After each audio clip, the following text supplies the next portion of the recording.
Comment activer le gobelet alcalin en 2025? C'est tellement facile. Suis simplement cette vidéo et tu comprendras tout. Déjà, il faut savoir que lorsque tu achètes le gobelet alcalin, à l'intérieur du carton, il y a une notice. Tu peux suivre simplement la notice ou te référer directement à ce que j'ai fait dans la vidéo.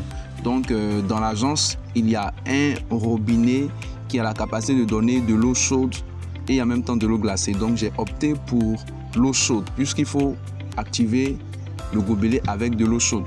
Il faut mettre à l'intérieur, il ne faut pas dépasser la partie où il y a la fermeture. Il faut juste mettre environ 150 ou 250 millilitres. Voilà, ça sera pratiquement la moitié du gobelet et tu secoues. Il faut savoir aussi qu'il y a plusieurs manières de secouer le gobelet. Voilà, donc je te montre ces différentes manières dans la vidéo. Si tu as une autre manière en dehors de celle que j'ai faite, tu peux aussi mentionner cela en commentaire. Donc une fois que tu as fini de remuer, ça peut durer entre 30 et 45 secondes. Dès que tu finis, tu vas directement prendre de l'eau plate. Donc je viens de prendre de l'eau plate au robinet et je vais remuer cette fois-ci entre 1 et 3 minutes. Voilà, c'est ce qui est recommandé. Donc plus tu vas au-delà de ça, plus ça intensifie encore plus le gobelet.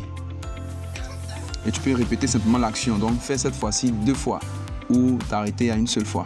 Et je précise que c'est très important d'avoir le réactif de pH avec toi. Comme ça, dès que tu finis, tu peux sur le champ vérifier à 100% que ton gobelet est activé ou pas. Donc moi, j'ai le réactif de pH. Donc dans quelques instants, je vais le vérifier ici pour m'assurer à 100% que mon gobelet est activé.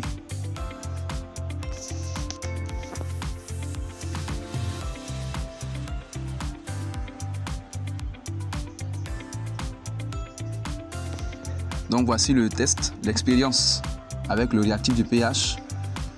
Tout simplement.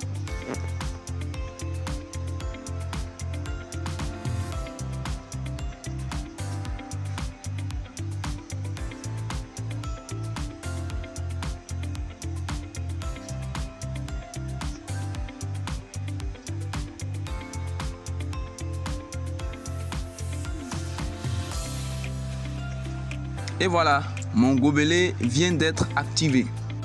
C'était tout pour aujourd'hui. À la prochaine dans une autre vidéo. Bye bye.